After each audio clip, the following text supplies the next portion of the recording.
ETF index mutual funds నేర్చుకుని stock మార్కెట్లో రాణించాలనుకుంటున్నారా? వెంటనే ఈ నెంబర్కి కాల్ చేయండి. రమగారు, రకరకాల సిరీస్లు చెప్పేసుకుంటున్నాం, చిన్న చిన్న షార్ట్ స్టోరీస్ చెప్పేసుకుంటున్నాం. ఏదైనా దెయ్యాలు భూతాలు వీటికి సంబంధించిన కథలు ఏమైనా ఉన్నాయా? ఇంతకుముందు సరదా సరదా కథలు చాలా అవునవును. చెప్పాను. నేను ఒక తెలుగు కథల అభిమానుల గ్రూప్లో ఉన్నాను, చాలా కథలు చదువుతానని చెప్పా కదా. వాళ్ళు ఆ గ్రూప్లో దయ్యాల కథలోని ఒక పుస్తకం ఎప్పుడో చాలా రోజుల క్రితం వేశారు. చాలా ఇంట్రెస్టింగ్వి అవి. ఇంచుమించు 1938లో ప్రింట్ అయిన బుక్ అది. అబ్బాబ్బా, సూపర్ కదా. రైటర్ కూడా అమ్మగారి పేరు జ్ఞాపకం వస్తే చివరిలో చెప్తాను. కథలు చాలా బాగున్నాయి. అందులో కొన్ని కథలు ప్రచారంలో కూడా ఉన్నాయి. దయ్యాల కథలు ప్రచారంలో కూడా ఉన్నాయి. మనకి ఊళ్ళల్లో ఎలా చెప్తారు, మిట్ట మధ్యాహ్నం ఎండలో జుట్టు విరబోసుకుని తిరగకూడదు, అవును, నిద్రగన్నేరు చెట్లు ఉంటాయి ఊళ్ళల్లో, బాగా నిద్రగన్నేరు చెట్టు కింద కూర్చోకూడదు అని అంటుంటారు. అది మనకి కనపడుతుంటాయి, ఆ మాటలు వినిపిస్తాయి. ఇంకా మీరు ఊళ్ళు దాటేశారు కాబట్టి తెలియదు, కానీ మా చిన్నతనంలో అయితే పొద్దుటిపూటి తలంట్లు పోసుకుని పిల్లలు వినాయక చవితి అప్పుడు ఈ వినాయకుడిని తీసుకోవడానికి జుట్టు విరబోసుకుని బయటికి వెళ్తే కేకలేసేవాళ్ళు. చెట్ల మధ్యలోకి వెళ్ళకూడదు, ఏవైనా ఆశిస్తాయని చెప్పేవాళ్ళు. ఇవన్నీ మామూలుగా మనకి కనపడుతుండేవి. కుక్కలు బాగా మురుగుతుండేవి రాత్రిపూట, మొత్తం కుక్కలన్నీ ఓ చోటే చేరి అక్కడ ఏదో అవి చూసే ఈ ఆత్మని అందుకే అరుస్తున్నాయి అనేవాళ్ళు. చెదరగొట్టడానికి ట్రై చేసేవాళ్ళు బాగా. ఎవరో ఒకళ్ళు వేసి అదిలించేసేవాళ్ళు అనమాట. మీరు విన్నారా రమ్మగారు, దెయ్యాలు ఉన్నాయి, దెయ్యాలు తిరుగుతున్నాయి అని ఇంట్లో మీరు భయపడిన సందర్భం ఉందా? భయాలు లేవు జయ, మాకు ఓకే, భయం లేదు. ఇప్పుడు ఎవరికి భయం వేస్తుంది? బలహీనమైన మనసు ఉన్న వాళ్ళకి, బలహీనమైన మనసు లేదా భగవంతుడి పట్ల విశ్వాసం లేని వాళ్ళకి. మనకి రెండూ లేవు, భయము లేదు, భయము లేదు. భగవంతుడి మీద అచంచలమైన విశ్వాసం ఉంది. దేవుడు ఉన్నాడు, ఖచ్చితంగా మనతో ఉంటాడు. మనం ఏం చేస్తామని ఎవరినైనా మనం చూస్తాం, ఎవరినైనా మన ఏం చేస్తారు? మనుషులంటేనే భయం లేదు మనకి, దయ్యాలంటే భయం ఏమిటి? ఇప్పుడు చిన్నప్పుడు ఓ స్త్రీ రేపురా అని గుమ్మాల మీద రాసేవారు రమ్మగారు, అది గుర్తుంది నాకు. అవును, అలా కూడా జరిగేవి కొన్ని. అంటే ఆవిడెవరో వస్తువు వచ్చేస్తుందని, ఆ తర్వాత ఆ ఇంటి మీద రాస్తే అది చూసి వెళ్ళిపోతుందని. దయ్యాలు చదవటం వచ్చాయని నవ్వుకునేవాళ్ళం మేము హై స్కూల్లో ఉన్నప్పుడు. వచ్చినాయి. నువ్వేమో బాగా చిన్నపిల్లవు అప్పుడు. అది నిజంగా అది ఎందుకు రాస్తున్నారో ఏంటో తెలియదు, కానీ దయ్యం వస్తుంది, మనం అలా రాయాలి, అదొకటే తెలుసు. తర్వాత శ్రీరామ అని గుమ్మానికి ఒకవైపు ఏమో ఓ స్త్రీ రేపురా, ఇంకొక వైపు ఏమో శ్రీరామ అని రాసేవారు. ఏవో రకరకాలు కదా. అయితే ఈ పురాతన కాలంలో చెప్పే కథల్లో ఏంటంటే, కూచిపూడి భాగవతులు, తోలుబొమ్మల వాళ్ళు వేరే ఊళ్ళకి ప్రయాణాలు చేస్తూ ఉండేవాళ్ళు. అంటే ఒక మొత్తం అంతా ఒక 30 మంది 25 మంది అట్లా గ్రూప్ లాగా ఫామ్ అయ్యి, ఈ గ్రూప్ అంతా ఏంటంటే ఊరూరా ప్రదర్శనలు ఇస్తూ తిరగటం ఒక పద్ధతిగా ఉండేది. భాగవతులు వీధి భాగవతాలు అనేవాళ్ళు, భాగవతాలు అదే చెప్పేవాళ్ళు. పండగ రోజుల్లో అన్ని ఊళ్ళల్లో ప్రదర్శనలు ఇచ్చేవాళ్ళు. ఈ ఊరు నుంచి ఇవాళ అయిపోగానే తెల్లవారి బయలుదేరి వేరే ఊరికి వెళ్ళడం, సాయంకాలం ఆ ఊళ్ళో ప్రోగ్రామ్ పూర్తి చేసుకోవడం, మళ్ళీ మర్నాడు బయలుదేరటం. తోలుబొమ్మల వాళ్ళు నా చిన్నతనంలో కూడా నాకు తెలుసు. మా దగ్గర వినటమే కానీ నేనైతే చూడలేదు, బాగా కథలే తెలుసు నాకు. అయితే ఈ బొమ్మలాట ఒక ప్రత్యేకమైన పంథ. దానికి ఏం చేస్తారు, మనుషులు తెర వెనకాల నిలబడి తెర మీద బొమ్మ వెనకాల నుంచి బొమ్మ రూపం చూపిస్తారనమాట. పాటలు పాడతారు పక్క నుంచి. మనం తెర ముందు కూర్చుంటాం కదా, ఈ బొమ్మ కదులుతుంటుంది. ఆంజనేయ స్వామి ఆయన చెయ్యి ఎత్తాడు, కాలు ఎత్తాడు, తర్వాత ఏమో గద జలిపించాడు, లంకా దహనం చేశాడు, అవన్నీ మనకి వెనకాల నుంచి కదలికల్లో తెలుస్తుంటుంది, పాటల్లో పాడతారు. ఇందులో గాయకులు ఉంటారు, ఆర్టిస్టులు ఉంటారు, ఆ బొమ్మలు తయారు చేసేవాళ్ళు. తర్వాత ఆడించడానికి కొంచెం బలశాలుడైన వ్యక్తులు కావాలి. చిన్నపిల్లల గాత్రం పాడడానికి చిన్నపిల్లల్ని కూడా తయారు చేసుకునేవాళ్ళు. ఇట్లా ఒక 25-30 మంది గ్రూప్ ఉన్న ఒక బొమ్మలాట వాళ్ళు ప్రయాణం చేస్తున్నారు, ఇలాంటి గ్రూపు. అయితే ఆ ఊరు ఈ ఊరు ప్రదర్శనలు ఏవో అయినాయి. ఒకనాటి సాయంకాలం కొల్లేరు అంటే ఎక్కడ మన కొంగలు అవి ఉన్నాయి, కొల్లేటి సరస్సు. కొల్లేటి సరస్సు చుట్టుపక్కల ఏంటంటే కొంచెం ఎండాకాలం వస్తే కాస్త డ్రైగా ఉంటుంది, అక్కడక్కడ నీళ్లు ఉంటాయి, చిత్తడిగా ఉంటుంది, కానీ పూర్తిగా నీళ్లు ఉంటాయి. వీళ్ళు వెళ్ళేసరికి దానికి ఆ ప్రాంతంలోకి చేరారు వీళ్ళు. ఏమీ ఊళ్ళు గ్రామాలు దొరకలేదు వాళ్ళకి. ఏదో ఒక పక్క నుంచి పడి వస్తున్నారు. సరే ఏమనుకున్నారు, సాయంకాలం అయింది, చీకటి పడిపోతుంది, అంతా చిత్తడిగా నేలలు, తర్వాత మన జీబుగా చెట్లు, మనుషులు అస్సలు లేరు. మానవ సంచారం ఉన్న దారులు వేరేగా ఉంటాయి, మనుషులు తిరగని దారి వేరే. నడుస్తున్న గుర్తులు కొంత కనపడుతుంటాయి కదా, బళ్ళ గుర్తులు కనిపిస్తాయి. వీళ్ళు ఈ గుంపు అంతా నడుస్తున్నారు, పిల్లలు ఆకళ్ళని ఏడుస్తున్నారు. మరి చిన్న చంటి వెంటి పిల్లలు ఉంటారా, ఏడుస్తున్నారు. వీళ్ళు ఏం చేయాలి చూస్తున్నారు, ఆలోచిస్తున్నారు. వీళ్ళు ఉన్న జనాలందరికీ మెల్లిగా భయం వేయటం మొదలుపెట్టింది.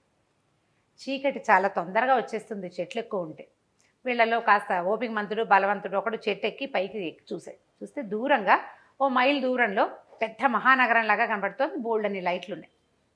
అప్పుడు లైట్లు అంటే విద్యుత్ దీపాలు కాదు కదా, ఇళ్లల్లో ఉండేవి లస్టర్లు, పెట్రోమాక్స్ లైట్లు లాంటివి దీపాలు. వీధిలో కూడా అక్కడక్కడ అంటే లైన్గా కనపడుతున్నాయి ఆముదపు దీపాలు. సరే దీపాలు ఉన్నాయి, ఏదో ఊరు కనిపిస్తుంది, కొంత సందడి కూడా వినపడుతోంది. కొంచెం మనుషులు తిరుగుతుంటే, గొడ్లు ఉంటే, మెళ్ళో గంటలు అవి మోగుతుంటాయి. ఏదో ఇక్కడ ఏదో ఉన్నది, మెల్లిగా కాస్త కాలు చాచి నడుచుకుంటూ వెళ్ళిపోతే ఊళ్ళో చేరిపోతాం అనుకున్నారు. గుంపంతా పోయారు ఊళ్ళోకి. వెళ్తే వరుసగా దారులు, చక్కగా ఏర్పరిచిన నగరంలాగా ఉంది, అది పట్టణంలా ఉందన్నమాట. అంటే ఏ సందుకు ఆ సందు కనపడుతుంది, అన్ని వేదఘోష వినపడుతున్న బ్రాహ్మణుల ఇల్లు, అదేదో అగ్రహారంలాగా ఉంది. సరే వెళ్ళేసరికల్లా కొంతమంది ఏమో బంగారపు ఉయ్యాలలు వేళ్లాడుతున్నాయి వాకిళ్లలో, భార్య పిల్లలు కూర్చుని ఉయ్యాలు ఊగుతున్నారు. పెంపుడు చిలకలు, కోళ్ళు లేవు, కోళ్ళు ఉంటే రైతులు ఉన్నట్టు, చిలకలు ఉంటే బ్రాహ్మణులు ఉన్నట్టు, ఏదో భాష నేర్పిస్తారు, రండి కూర్చోండి అంటుంటాయి. అవి రకరకాలుగా ఉన్నాయి. అక్కడక్కడ వంటల వాసనలు వస్తున్నాయి. ఆడవాళ్ళు కనిపిస్తున్నారు, మగవాళ్ళు చక్కగా చెవుల కుండలాలు, పంచలు, తర్వాత ఏమో ఆరేసున్న ధవతులు, బట్టలు కనిపిస్తుంటే మనకు తెలుస్తుంది కదా ఫలానా వాళ్ళు ఉన్నారు. వీళ్ళని చూసి అందరు పిలిచారు. ఆకళ్ళేసి నకనకలాడిపోతున్నారు వీళ్ళు. సరే భోజనం ఏర్పరిచారు. వీళ్ళందరికీ ఒకే ఇంట్లో కాకుండా ఓ 4 ఇళ్లలో మా ఇంటికి రండి అని చెప్పి ఏదో కాస్త వండుకోవడానికి కొంత సామాగ్రి ఇచ్చారు. కొంతమందికి వాళ్ళ ఇంట్లో ఉన్నదే పెట్టారు. శుభ్రంగా అందరూ తినేశారు. ఆత్మారాముడు శాంతించాక ఏముంది, సంగీతం పాడతారు ఇట్లాంటి వాళ్ళంతా.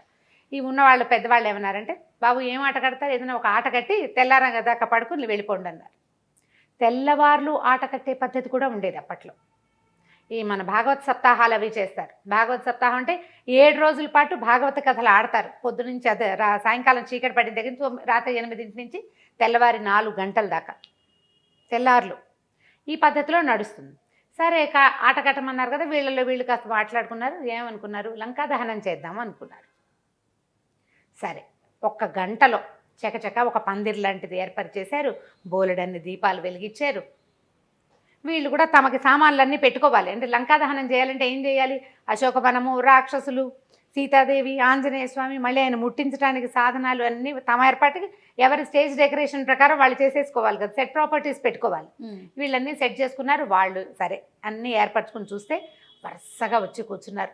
అందరూ బంగారు కుండలాలు, ఎర్రగా శాలువాలు, బ్రహ్మాండంగా విభూది పట్టీలు, ఒళ్ళంతా కూడా విభూది పట్టీలు ఉంటాయి. 12 పుండ్రాలు అంటారు, 12 పుండ్రాలు ధరించి చక్కగా ఉన్నారు. ఆడవాళ్ళు కూడా బ్రహ్మాండంగానే ఉన్నారు. అందరూ కాసిపోసి చీరలు, బోల్డ్ నగలు, ఎంత బాగుందో. సరే అక్కడి నుంచి ఓమ్మని ముందు గణపతి ప్రార్థన చేశారు. అక్కడి నుంచి ఆంజనేయ స్వామి ప్రార్థన చేయాలి, లంకా దహనం కదా. వీళ్ళు ప్రార్థన మొదలుపెట్టారు. మహోగ్ర రూపంతో పెద్ద ఆంజనేయ స్వామి బొమ్మ ప్రత్యక్షమైంది తెర మీద. ఆంజనేయ స్వామి రాగానే మొత్తం లైట్లన్నీ ఆరిపోయినాయి. ఇక్కడ కిందంతా దీపాలు పెట్టి కూర్చున్నారు కదా, దీపాలు కిమినాస్తి. వీళ్ళు తెల్లపోయారు, అయ్యో ఇదేమిటి మొత్తం దీపాలన్నీ ఓసారి ఆరిపోయినాయి, ఉండండి రా బొమ్మ దించండి అన్నారు. ఆంజనేయ స్వామి బొమ్మ దించేశారు. దించేయంగానే దీపాలన్నీ వెలిగినాయి. అంతా సభ అంతా కనపడుతున్నారు మనుషులు. మళ్ళీ మొదలెట్టాలి. మళ్ళీ ఆంజనేయ స్వామిని తెరక్కిచ్చారు. ఎక్కించగానే దీపాలు ఆగిపోయినాయి. 2 సార్లు 3 సార్లు 4 సార్లు అయ్యాక వీళ్ళల్లో ఒకటికి డౌట్ వచ్చింది, ఏమిట్రా పోనీ దీపాలు ఆరిపోయినాయి, ఏమిటయ్యా అన్ని దీపాలు ఆరిపోయినాయి అంటుంటే ఎవడు సమాధానం చెప్పటల్లా. ఎవరైనా చెప్పాలి కదా, కనీసం బాబు కంగారు పడకండి ఇంటికి వెళ్ళి వెలిగిద్దాం, మొత్తం అని గాలి వచ్చింది ఏదో ఒకటి అనాలి. ఏమీ నో కామెంట్స్, ఎవ్వరూ మాట్లాడాల. 5 సార్లు 4 సార్లు అయిన తర్వాత వీళ్ళల్లో పెద్దవాడు ఒకడు, ఒరే మన దీపాలు వెలిగించుకుందాం ఉండండి రా, వీళ్ళందరివి ఏమిటో మరి దీపాలు ఆరిపోతున్నాయి అని చెప్పి వాళ్ళ దగ్గర ఏవో 9 దీపపు సెమ్మాలు అవి ఉన్నాయి. ఎక్కడ పెద్దగా దీపాలు అయిపోతే వాళ్ళు వెలిగించుకుంటారు. వీళ్ళు ఏం చేశారు, అగ్గిపెట్ట ముట్టించి వీళ్ళ దీపాలు వెలిగించారు. మళ్ళీ ఆంజనేయ స్వామిని తెరక్కిచ్చారు. ఎక్కించగానే ఈ సభలో ఉన్న దీపాలన్నీ అయిపోయినాయి, వీళ్ళ దీపాలు వెలుగుతున్నాయి. వీళ్ళే కదా వెలిగించుకున్నారు, ఇవి వెలుగుతున్నాయి, అవన్నీ ఆరిపోయినాయి. పద్యం పాడడానికైనా బొమ్మ కనపడాలి, స్వామి కనపడకుండా పాటలు పాడకూడదు. సరే పెద్దవాళ్ళల్లో ఒకడు ఏమన్నాడు, ఉండండి నేను బయటికి వెళ్ళి చూసేస్తాను. తెర తొలగించి బయటికి వెళ్ళాడు. తెర పక్క నుంచి వెళ్తాడనమాట, తొలగించలేరు, అది మొత్తం ఏకంగా ఇట్లా స్క్రీన్ లాగా ఉంటుంది.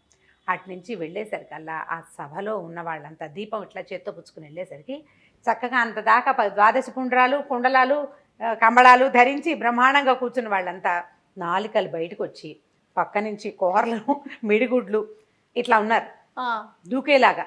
ఉనికిపోయాడు, ఏం చెయ్యాలో తెలియలేదు. దీపం దించితే ఏం కనపట్లా, బాగానే ఉంది, భయమే. ఇట్లా దీపం పెట్టి ఇట్లా చూడబోయేసరికల్లా ఉణుకొచ్చేస్తుంది. సరే ఏం చేశాడు, దీపాన్ని దించేసి చూసి చూడనట్టుగా తనకు తెలియనట్టుగా పెద్ద చిన్నపిల్లాడు అనుకో అరిచి కేకలు పెట్టి గల్లం చేసాడు. ఆయన ఇలాంటివి ఎన్ని చూశాడు. మెల్లిగా వెనక్కి వెళ్ళాడు. ఒరే ఇది లాభం లేదురా నాయన, తెల్లవారేదాకా స్వామిని దించొద్దు, పాట ఆపద్దు. ఆంజనేయ స్వామిని ఎక్కించడం, ఓ పాట పాడుకోవటం. వీళ్ళు స్వామిని ఎక్కించగానే అక్కడ దీపాలు ఆరిపోతాయి. వీళ్ళు దించేస్తారు, మళ్ళీ ఇంకోసారి ఎక్కిస్తారు. తెల్లవారేదాకా అంటే తూర్పు తెల్లబడ్డం ఎక్కడి దాకా జరుగుతుంది, 3:30 దాకా వేగుచుక్క పొడుస్తుంది. 3:30కి 3:30 అవగానే వేకుజాము వస్తుంది కదా, అప్పటిదాకా పాడి పాడి పాడి వంతుల వారీగా ఒకే పాట, ఓన్లీ ఆంజనేయ స్వామి, ఇక వేరే పాట లేదు, వేరే బొమ్మ లేదు. పాడేసి తెల్లారి చూస్తే తెల్లవారిపోయింది. కొంచెం 4:15 4:20 వెలుగు వచ్చేస్తుంది. ఏమీ లేదు అక్కడ, పందిరి లేదు, ఊరు లేదు, ఇల్లు లేదు, వాకిల్ లేదు. వాళ్ళు ఎక్కడ వాళ్ళు నడుచుకుంటూ మొదట వచ్చారో అదే చిత్తడి నెలలో బంజరు బయలు. వీళ్ళు ఉన్నది కొంచెం నీళ్లు లేవు, వీళ్ళు ఎక్కడ కూర్చున్నారో అక్కడ చుట్టూతా అంతా నీళ్లు ఉన్నాయి. ఆ కొల్లేట్లో ఉన్నారు వీళ్ళు. బతుకు జీవుడా అని తట్టా బుట్టా సర్దుకుని పరుగో నాయన ఇలా చీకటి వేళ ఏ ఊళ్ళల్లోకి వెళ్ళకూడదు, ఇలాంటిది ఏదో అక్కడ బోల్డ్ అని శ్మశానం అయ్యి ఉంటుంది బహుశా. చాలా దహనాలు జరిగి ఉంటాయి అక్కడ. ఎంతమంది ఉన్నారో వాళ్ళంతా కనపడ్డారు వీళ్ళకి. పిల్ల జల్లా వచ్చేసారు, బ్యాగులు పుచ్చుకుని వెనక్కి వచ్చేసారు. ఇలాంటివి ఎన్ని కథలు చిన్నప్పుడు వినేవాళ్ళమో. వెళ్తే కనపడుతుంది ఇట్లా ఆంజనేయ స్వామి పాట మొదలు పెట్టంగానే వీళ్ళు మాయమైపోతారు ఆయన కనిపించేసరికి. మామూలుగా చెప్తాం కదా, మనకు ఆంజనేయ స్వామి కనిపిస్తే భయపడతాయి భూత ప్రేతాలని. మన ఇళ్ల మీద శ్రీరామ రాయడానికి కారణం కూడా అదే. ఎక్కడ శ్రీరామనామం ఉంటుందో అక్కడ ఆంజనేయ స్వామి ఉంటాడు. ఇప్పుడు ఇప్పటికీ కూడా మనం ఏదైనా పిల్లలు కొంచెం భయపడుతున్నా, భయంకరమైన సినిమాలు చూసినా కూడా వెంటనే చెప్తాం శ్రీరామ అనుకో, లేకపోతే ఆంజనేయ స్తోత్రం చదువుకో, ఆయన్ని తలుచుకో అని. వాళ్ళకి అది ఒక ధైర్యంగా అనిపిస్తుంది కదరమ్మ గారు పిల్లలకి. అది అలవాటు చేయాలి మనం. అలాంటిది ఒక శ్లోకాలు కూడా చెప్పారు మీరు, ట్రై చేయాలి. నేర్పిస్తే అదే ధైర్యం వస్తుంది ఆటోమేటిక్గా. ఇంకా దయ్యాలు ఉన్నాయా, నిజంగానే ఉన్నాయా, ఈ రోజుల్లో ఉన్నాయా, ఇలాంటి ప్రశ్నలు అంటే మనం ఇంకేం చెప్పలేకపోతే. ప్రశ్నలు వేయకండి, ఓన్లీ కథ వినండి అంతే. కథని కథలాగా తీసుకుంటే సూపర్. ఇప్పుడు ఇలాంటి అనుభవాలు చాలా మందికి ఉంటాయి జయ, ఒప్పుకోరు అంతే పబ్లిక్లో. అయి ఉండొచ్చు బహుశా. మేము వెళ్తుంటే అక్కడ ఏదో కనిపించిందని, ఏదో చూసామను, ఏదో వేగ్గా ఒక షేప్ కనిపించిందని, ఇలాంటి మీరు అన్నట్లుగా చాలా వింటూ ఉంటాం మనం. ఉంటాయి, మన తాతలు నాయనమ్మలు చూసిన వాళ్ళు కూడా ఉంటారు. మనం ఒప్పుకోమంతే. ఇది ఒక కథ వినండి. 38లో ప్రింట్ అయింది. స్థానాపతి రుక్మిణమ్మ గారు ఆవిడ రాసిన కథలు అనమాట. ఇది వరకు అంటే ఇప్పుడు ఈ మధ్యకాలంలో ఇలాంటివి వినలేదు జయ. ఇది వరకు అంటే నేను బాగా చిన్నపిల్లప్పుడు ఎవరికో దయ్యం పట్టిందని వదిలించారని అలాంటి కథలు వినేవాళ్ళం. ఇప్పుడు జరుగుతున్నాయా ఈ కాలంలో ఉందా అంటే ఏమో. 37 అంటే మనకి దాదాపుగా ఇంచుమించుగా ఒక 80 సంవత్సరాల నాటి సంగతి కదా. 80 ఇంకా అటు ఇటుగా 85 సంవత్సరాలు, చాలా బాగా పాతది. అయితే అప్పట్లో మరి ఇది జరిగిన కథే అయ్యి ఉంటుంది. ఎందుకంటే మా చుట్టాల్లో కూడా నేను ఇలాంటిది ఒక కథ విన్నా, బాగుంటుంది, నాకు నచ్చిందనమాట. దాంతోపాటు ఇంకొక విషయం ఏం చెప్పాలంటే, విశ్వనాథ్ సత్యనారాయణ గారిది ఒక పుస్తకం ఉంది, భలే ఉంటుంది. పుస్తకం పేరు మర్చిపోయాను, నాకు అసలు జ్ఞాపకం రావట్లేదు, ఇందాక నుంచి ఆలోచిస్తున్నాను. అందులో ఏంటంటే ఒక కుర్రాడికి ఇలా ఒక ఆత్మ అతన్ని ఆవహిస్తుంది అనమాట. అతను తేడాగా ప్రవర్తిస్తాడు, ఎక్కడికో వెళ్ళిపోతాడు. ఆ ఆత్మ అతన్ని ఎక్కడికో తీసుకెళ్ళిందని. చాలా బాగుంటుంది కథ. ఆ కథని ఒకళ్ళు ఇంకొకళ్ళకి అంటే తన కొలీగ్స్కి ఒక ఆయన చెప్తారనమాట.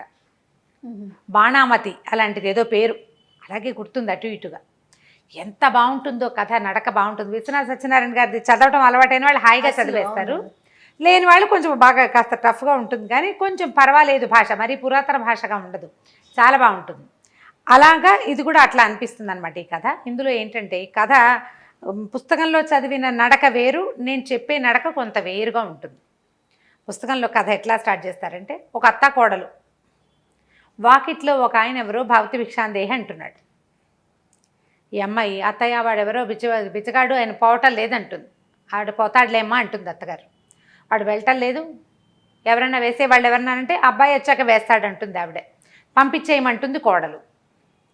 రోజు వేస్తున్నాం కాబోలు, అందుకే రోజు నువ్వే వేస్తున్నావంటే రోజు నేను ఇట్లా వచ్చి వాళ్ళ ఇంట్లో పని మనిషి ఉంది, పని మనిషితోటి వేయిస్తుంది. ఎవరో మామూలు వాడు అనుకున్నా, ఆయన పోవటం లేదు, వాకిట్లో నిలబడి ఉన్నాడు. తలనొప్పి వస్తుంది, నాకు వికారం వస్తుంది, ఆ గొంతు వింటే నాకు బాగుండలేదు అంటుంది. ఆ కోడలంటే మహాముద్దు అత్తగారికి, బహు అందగత్తె ఆ అమ్మాయి, చాలా బుద్ధిమంతురాలు కూడాను. పిల్లాడున్నాడు, పిల్లాడి తల్లి. పిల్ల తల్లివి, నీకు అట్లా వికారాలు చికాకులు వస్తాయమ్మా, నువ్వు రెస్ట్ తీసుకో, నువ్వు వెళ్ళబోక నీ దారి నువ్వు పడుకో అంటుంది అత్తగారు. ఈ కోడలేమో ఆయన్ని తరిమేయాలంటూ అనుకుంటుంది. ఎంత నడుస్తుందో 2-3 పేజీలు ఇలాగే నడుస్తుంది. అక్కడి నుంచి ఈవిడ వెళ్ళి నాయన మడిగట్టుకున్నాను, ఇంట్లో ఎవరు లేరు, నువ్వు వెళ్ళి నాయన అంటుంది. కోడలు ఉంది కదా వేయమనమ్మా అంటాడు. మీ ఇంట్లో కోడలు ఉంది కదా ఊరిని వేయమంటాడు. వేయమంటే ఆవిడ మా కోడలు చేయి ఊరుకోలేదంటుంది. ఆవిడ చేయి ఊరుకోలేదు, ఏదో పనిలో ఉందంటుంది. ఈయన ఏం చేస్తాడు, ఆ ఇంటి ఆయన్ని పట్టుకుంటాడు. ఆ వచ్చిన యోగి, భిక్ష తీసుకోవడానికి వచ్చిన ఆయన పట్టుకుని ఆయన వెంట తీసుకొస్తాడు. ఈ లోపల వాళ్ళ అబ్బాయి వచ్చాడనమాట. ఈవిడ చెప్తుండగా అబ్బాయి వచ్చాడు. ఈయనకి గుప్పెడు బియ్యం వేయించుకుని తనతో రమ్మని తీసుకొచ్చాడు. తీసుకొస్తే ఎందుకు నన్ను తీసుకెళ్తున్నావు నువ్వంటే, రా నీతో మాట్లాడే పని ఉందని చెప్పి బాగా ఆ ఇంటికి ఎంతో దూరంగా తీసుకెళ్ళాడు. తీసుకెళ్ళి ఆయన అడిగాడు, ఏమయ్యా నీ భార్యతో నీకంతా సౌకర్యంగా ఉందంటే ఉందంటాడు. భార్యను విడిచిపెట్టి ఉండగలవంటే అస్సలు ఊహ కూడా నా వల్ల కాదండి అంటాడు. భార్యను విడిచి ఉండలేడు అతను. ఎన్నాళ్ళయింది పెళ్ళి అంటే 10 సంవత్సరాలు అయింది. పిల్లలు ఒక పిల్లవాడు ఉన్నాడు. భార్యను విడిచి ఉండలేడు, చాలా అనురూపమైంది. మీ ఆవిడలో ఏదైనా తేడా ఉందని నీకు అనిపిస్తోందా అని అడుగుతాడు. ఏమీ లేదంటాడు. ఈయన మళ్ళీ మళ్ళీ ప్రశ్నిస్తాడు. ప్రశ్నిస్తే అందరితో కలిసి తింటుందా, అన్ని పనులు చేస్తుంటే పనంతా బాగా చేస్తుంది, మా అమ్మతో బాగా ఉంటుంది, నాతో బాగా ఉంటుంది, పిల్లాన్ని బాగా చూసుకుంటుంది. ఏవో ఉన్నాయి చిన్న చిన్నవి, ఏవైనా ఆ సంగతులు ఈ సంగతులు వింటే మత్తెప్పి పడిపోతుంది, మా ఆవిడ భయపడిపోతుంది. భోజనం తింటుందా అంటే తింటుంది, ఎందుకు తింటూ శుభ్రంగా తింటుంది అని ఆలోచించి ఏం చెప్తాడంటే, అంటే అందరం తిన్నాక తను విడిగా తింటుంది, విడిగా తింటుంది, మళ్ళీ గది తలిపేసుకుంటుంది. అదొక 10 ఏళ్ళ నుంచి అదొక నియమం ఆవిడకి. సరే ఎవరి నియమం వాళ్ళకు ఉంచాలి చూడు. పిల్ల బుద్ధిమంత్రాలు, ఎవరు కనపడకుండా తింటాను, నలుగురు ముందు తింటే నాకు సహించదు, నలుగురు చూస్తుంటే నాకు సహించదు అంటుంది. నలుగురిలో ఏనాడు తినదు, తలిపేసుకుని తింటుంది. చుట్టాలు వచ్చినా అంతే. అనేసరికల్లా ఈయన ఏం చెప్పాడంటే, నాయన ఓ పని చెయ్యి, నీకు మొలకి ఒకటి కట్టాడు తాయెత్తు. మీ రాత్రి ఇప్పుడు రేపు మీ ఆవిడ తలుపేసుకుని ఏం తింటుందో చూడు, తర్వాత చెప్దువు కానీ నాకు అన్నాడు. ఇతని కొద్దిగా శంక మొదలైంది.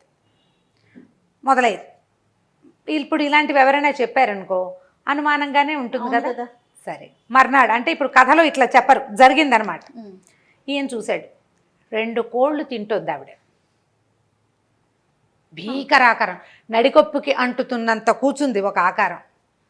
తనకు ఉన్నటువంటి సౌందర్యవతి పట్టుపట్ట కట్టుకునే అమ్మాయి కాదు, ఒక భయంకరమైన ఆకృతిలో ఉంది. అదే మనిషి కానీ సాగదీసినట్టు పొడుగ్గా ఉంది, పెద్దది, నడికొప్పు అంటుకుంటోంది, తల అంత ఎత్తుంది, కోళ్ళు విరుచుకుని తింటుంది. భయమేసేసింది. వచ్చేసాడు మళ్ళీ మర్నాడు యోగి దగ్గరికి. ఇది కనపడిందండి అన్నాడు. మా రోడ్లో ఎంతమందో కోళ్ళు పోయినాయి అంటారు, పంది పిల్లలు తప్పిపోయినాయి అంటారు, ఆ దారిలో అందరు చెప్పుకుంటూ ఉంటారు, అదేదో అయ్యింది ఇదేదో అయ్యింది అంటారు. అక్కడి నుంచి మా ఇంటికి వచ్చిన చుట్టాన్ని ఒకడిని ఒకసారి తీసుకెళ్ళి మర్రి చెట్టు కింద పడుకోబెట్టేసింది.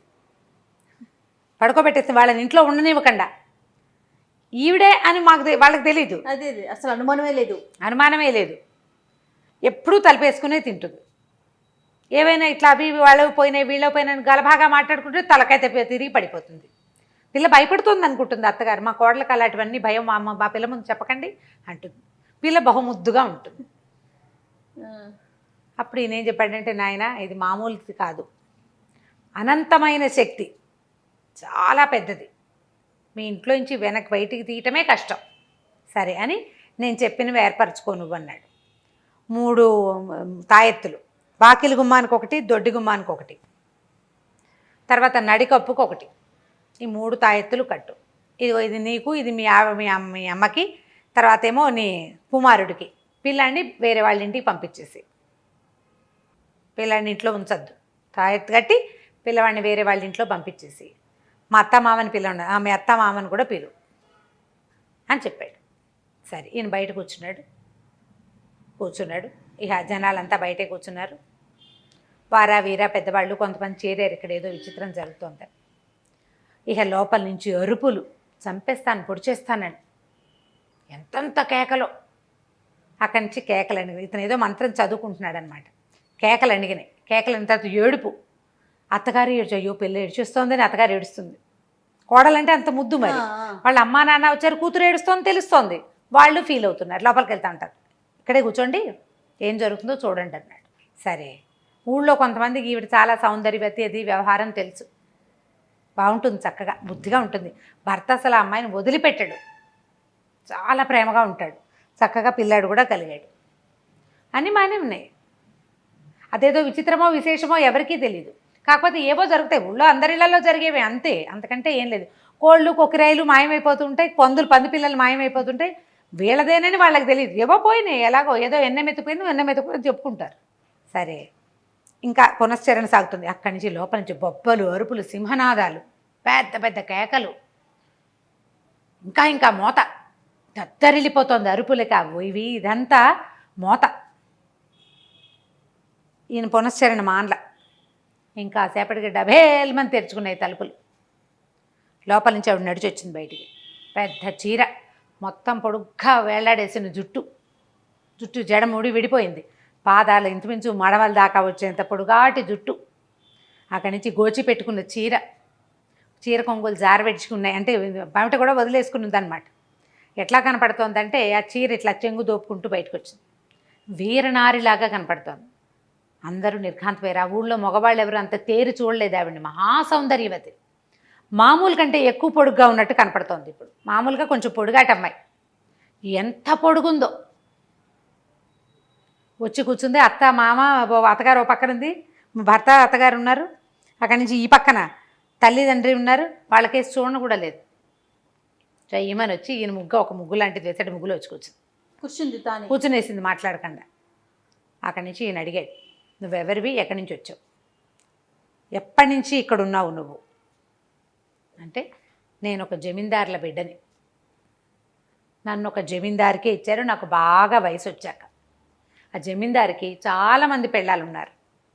ఇంకా ఆయన దగ్గరున్న ఇతరత్ర భోగం వాళ్ళు రకరకాల చాలా జాతులు ఉన్నాయి ఆయన దగ్గర. కానీ ఆయనకి నాకు సరిపడలా. మా నాన్న బోళ్ళు సిబ్బందిని ఇచ్చాడు, ఆస్తి ఇచ్చాడు, ఏదో పడలేదు వీళ్ళకి వాళ్ళకి. అయితే ఆయన ఏం చేశాడు, ఒకసారి నా దగ్గరకు వచ్చాడు, మామూలుగా రాణుల దగ్గరకు వచ్చేలాగా. కానీ ఆయనకి నాకు సరిపోలేదు. నేను ఆయనతో చేయలేకపోయాను. అంటే నేను ఒకవేళ ఆయనకి నేను ఏమైనా పరిచయం చేసినా నా మొహం ఆయనకు నచ్చలేదు. అంటే బహుశా అందగత్తె కాదు ఆవిడ మొహం గిట్టలేదు ఆయనకి. మొహం మనిషి జమీందారుల అమ్మాయి, రాజుల అమ్మాయి అయినప్పటికీ ఆవిడ అందగత్తె కాదు. ఆయనకి సౌందర్యవతులతో ఉండే అలవాటు ఉంది. పెళ్ళాలు కూడా భార్యలు చాలామంది ఉన్నారు. అప్పటి కాలం కదా అది. అక్కడి నుంచి తర్వాత సిబ్బందిని మార్చేశారు, మా వాళ్ళందరినీ పంపేశారు. వాళ్ళే వచ్చారు, అందరూ సైనికులు. తండ్రి చాలా ఆస్తి ఇచ్చాడు ఈవిడికి. ఆస్తి అంతా రాజుగారు హడపాయించేశాడు. అందుకు చేసుకున్నాడు ఈ పిల్లని. కానీ ఈ పిల్ల ఎప్పుడైనా ఆడపిల్లలకి అనాకారో సనాకారో భర్త కాపురం సంతానం ఉంటే జీవన సాఫల్యం లభిస్తుంది, లేకపోతే ఏముంది. అంతేగా. అనాకార అయితే మాత్రం ఆమెకి భర్తతో ఉండాలని, సరదాగా సంతోషంగా ఉండాలని ఉంటుంది కదా. ఆ స్త్రీ సహజమైన వాంఛలేవి ఆయన పడనివ్వలేదు ఆవిడికి. నన్ను చంపేశాడు. నన్ను నేను మరణించాను, అమ్మ అనిపించుకోకుండా నేను చచ్చిపోయాను. నేను అమ్మ అనిపించుకోకుండా నేను నా పని అయిపోయింది. ఏడాది తిరగకుండా జమీన్ మన్ను చేసేసా. ఆయన వాళ్ళు అనుకున్న ఎవరిని బతికి ఉంచలేదు. జమీ మన్నైపోయింది, పుట్టి దిబ్బ. అక్కడికి ఎవడు తలకాయ తిప్పి చూడకుండా చేశాను ఆ ప్రాంతాన్ని. స్త్రీలకు అంత క్షోభ ఉంటుంది. ఎందుకంటే ఆడవాళ్ళకి కావాల్సిన జీవితానికి సాఫల్యం భార్యగా ఉండటం, తల్లిగా అవటం ప్రధానమైంది. తల్లి అవ్వడమే ప్రధానం. దాంతో నేను అక్కడ మొత్తం అదంతా నాశనం చేశాను. ఆ దిబ్బ వైపు తలకాయ తిప్పి చూసిన ప్రతి వాడిని విరుచుకు తిన్నాను. కొంతకాలం పాటు ఆ జమీలో ఉన్న వాళ్ళందరూ, ఆ పనివాళ్ళు, ఆయన బంధువులు, వాళ్లే నాకు ఆహారం. రోజుకు ఒకళ్ళని చొప్పున విరుచుకు తిన్నాను. తర్వాత మొత్తం అంతా దిబ్బైపోయింది. తల తిప్పి చూడడం మానేశారు ప్రజలు దానివైపు. అక్కడక్కడే తిరుగుతూ ఉండేదాన్ని. అయితే ఒకనాడు ఆ రణస్థలం అనేది ఒక ప్రాంతం. ఆ ప్రాంతం నుంచి వస్తుంటే శ్మశానం దగ్గర ఈ పిల్ల కనపడింది. రాజమ్మ అమ్మాయి పేరు. బాడీ కనిపించింది. ఇంకా నాకు లోపల జీవితేచ్ఛ 1% ఉంది. ఏమిటి? సంతానం మీద వ్యామోహం, స్త్రీ సహజమైన మాతృత్వపు వాంఛ. దానికోసం ఆ చనిపోయిన పిల్లలో ప్రవేశించాను. ఆ పిల్ల సౌందర్యము, అది ఆడపిల్ల అవటము, అది నన్ను ఆకర్షించింది అనేసరికి తల్లి తండ్రి ఒప్పుకున్నారు. ఈ రాజమ్మ అనబడి ఇప్పుడు కనపడుతున్న ఆవిడ 9వ ఏటో 10వ ఏటో మరణించింది. చనిపోయిన పిల్లని వాళ్ళు మరుభూమికి తీసుకెళ్లారు. అక్కడ బతికింది పిల్ల. ఒక్కొక్కసారి మనం ఏంటో దింపుడు కళ్ళెం ఆశ అంటారు. అవునవును. అది శ్మశానంలో బతికింది పిల్ల. ఆ అమ్మాయిలో ప్రవేశించాను. ఆ రోజు నుంచి ఎవరికి కనపడకుండా తింటూనే ఉంది. తీసుకొచ్చారు, పెళ్లి చేశారు, కాపురానికి పంపించారు. పిల్ల చచ్చి బతికింది. మామూలుగా మనం వాడేస్తాం, చచ్చి బతికారు అని ఒక పదం. చనిపోయిన పిల్ల బతికింది. ఆ రోజు నుంచి ఈ రోజు దాకా నేను ఇక్కడే ఉన్నా. చుట్టాలు వస్తే ఇష్టం ఉండదు, వాళ్ళకి తెలిసిపోతుంది. భర్తతో సంతోషంగా ఉన్న ఈ అమ్మాయి సౌందర్యవతి అవ్వటం, చాలా పనిమంతురాలు అవటంతో అత్తగారు ఒక మంచి ఆదరణ, ముందు జీవితంలో ఆవిడ పొందలేని ఆదరణ అంతా ఇక్కడ లభించింది. పిల్లవాడు రాజు అవుతాడు, జమీందారీ వస్తుంది వాడికి రేపొద్దున. ఈ పిల్లాడు బాగానే ఉంటాడని ఇహత భర్త వెక్కి వెక్కి ఏడుపు. ఈ అమ్మాయిని వదిలేయటం అంటే ఆ అమ్మాయి కూడా వెళ్ళిపోవటమే. ఎందుకంటే అది మనిషి ఉన్నది కాదు, అందులో జీవం ఉన్నది కాదు కదా శరీరం. ఈ ఆత్మ బయటికి వెళ్ళిపోతే మొత్తానికి వెళ్ళిపోతుంది. అమ్మా నాన్న తెగ ఏడ్చారు. ఆ మహాసౌందర్యవతి ఊళ్ళోంచి వెళ్ళిపోతుందని ఊరి జనం కూడా ఏడ్చారు. పైగా అసలు ఆ ఊళ్ళో అందరికీ కూడా అమ్మాయి చాలా బుద్ధిమంతురాలు. ఆ యోగి ఏం చేశాడంటే బడుగ్గా ఉందిగా జడ, జుట్టు వెనక్కి వచ్చి జడేసాడు, మొత్తం అల్లాడు మొత్తం జడంతా. అప్పుడు మంత్రం ఆవాహన చేసి ఆమె ఆత్మని ఆ జటలోకి రప్పించాడు, జడ కత్తిరించేసాడు. ఓహో, మరికి చేసేదేముంది? అమ్మాయి పడిపోయింది, దీన్ని తీసుకెళ్ళి పట్టుబట్టలో చుట్టి సముద్రంలో పడేయండి అని చెప్పి ఇచ్చేసాడు. ఏం చేస్తాము, ఇంతే, ఇక ఇది లాభం లేదు అని వీళ్ళంతా లబోదిబమ్మని ఏడ్చారు. ఆ అమ్మాయి భౌతిక కాయానికి తర్వాత క్రియలు చేసుకున్నారు. పూర్వం ఏం చెప్పేవాళ్ళంటే దింపుడు కళ్ళం అని శ్మశానంలో కాకుండా వెళ్ళే దారిలో మధ్యలో ఒక చోట దింపేవాళ్ళు. అవునండి. అక్కడికి వెళ్ళాకైతే అక్కడ ఏదైనా జరగచ్చు, ఇట్లాంటివి జరుగుతాయి అనేవాళ్ళు. నా తర్వాత చెట్ల కింద పడుకోకూడదు, అవన్నీ చాలా సిద్ధాంతాలు ఉండేవి. ఇప్పుడు మన ప్రపంచం మారిపోయింది, ప్రపంచం అంతా మారిపోలా, అవునవును, అన్నీ మారిపోయినాయి. వాటితో పాటు ఇవన్నీ కూడా మారినాయి. సిద్ధాంతాలు ఉన్నాయా లేదా, ఆత్మలు ఉన్నాయా లేదంటే మనం ఉన్నట్టే ఆత్మలు ఏవో గాల్లో తిరుగుతూనే ఉంటాయి. మీద ఎక్కేస్తాయా, ఉంటాయా, ఉండవా అంటే ఏదో ఒక బలహీనమైన క్షణాల్లో మనసులు చాలా వీక్గా ఉన్నప్పుడు ఏదైనా ఒక పవర్ మనలోకి ప్రవేశించేందుకు 1% అవకాశం ఇప్పటికీ ఉంది, జరుగుతాయి అట్లా. కాకపోతే మనం తెలుసుకోలేకపోతాం. ఇప్పుడు దేవుడు ఉంటే ఇది కూడా ఉన్నట్టే, ఆ పవర్కి దానికి లొంగకూడదు మనం. దానికి భగవదావేశానికి లొంగినట్టుగా ఇట్లా మన చుట్టూతా ఉండే తాలూకు ఆత్మల యొక్క వాటికి ప్రలోభాలకి లొంగకుండా ఉండాలి. దానికోసమని మన వాళ్ళు ఏం చెప్తారు, ఎప్పుడు పవిత్రంగా ఉండండి, శుభ్రంగా ఉండండి, బొట్టు కటిక పెట్టుకోండి, జుట్లు విరబోసుకుని చెవులకి వాటికి ఏమీ లేకుండా అలా బోసిగా ఉండబోకండి, అవన్నీ చెప్పేది. ఎందుకంటే ఇవన్నీ అలాంటివి ఉన్నప్పుడు ఇవి తొందరగా మన మీదకి వస్తాయనేవాళ్ళు పాత రోజుల్లో. ఇప్పుడు ఏం సిద్ధాంతం, జుట్టు విరబోసుకోవడమే మన పద్ధతి, బొట్టు కటిక లేకపోవడమే మన పద్ధతి, మెడకొద్దు, చేతికొద్దు, చెవికొద్దు, ఏమీ లేకుండా బోసిగా ఉండటం. మనకి ఇండియన్స్కి ప్రధానమైనది ఏంటి, బొట్టే కదా మన గుర్తు. కనీసం ఎర్రటి బొట్టు, కుంకుమ లాంటివి ధరించడం. దేవతార్చన మామూలు సన్నబొట్టు పైన పెట్టుకుంటాం, దేవుడు కుంకుమ ఒకటి పెట్టుకోవటం. దానివల్ల వీటి నుంచి మనం రక్షించబడతాం అనుకుంటాం. వీటిని పక్కకు పెడితే ఇది ప్రధానంగా ఒక కథ. మనం ఇది జనరల్ మ్యాటర్ చెప్పుకుంటున్నాం, కానీ ఈ కథలో ఉన్న ఇదేంటంటే అసలు ఆ బుక్ చదవాలి. బుక్ చదివితే భలే ఇంట్రెస్టింగ్గా అనిపిస్తుంది. సంభాషణగా ఏమీ ఉండదు, నేను చెప్పాను ఇట్లా సంభాషణగా అలా ఉండదు. చదువుతుంటే మనకి లోపల అర్థమవుతూ ఉంటుంది అనమాట. భలే ఇంట్రెస్టింగ్గా ఉంటాయి. ఒక 2-3 కథలు, ఒక ఆవిడైతే అడిగారు కూడా, ఈ కథలు మీరు చెప్తే వినాలనుంది అని. ఇది బాగా కుదిరిందో లేదో మరి, మంచి కథ, చాలా బాగుంది రమ్మగారు, చాలా ఇంట్రెస్టింగ్గా ఉంది. చదివిన వాళ్ళకి ఇంట్రెస్టింగ్గా అనిపించాలి. ఓకే, రైట్ రమ్మగారు, నమస్తే. నమస్తే అజయ్.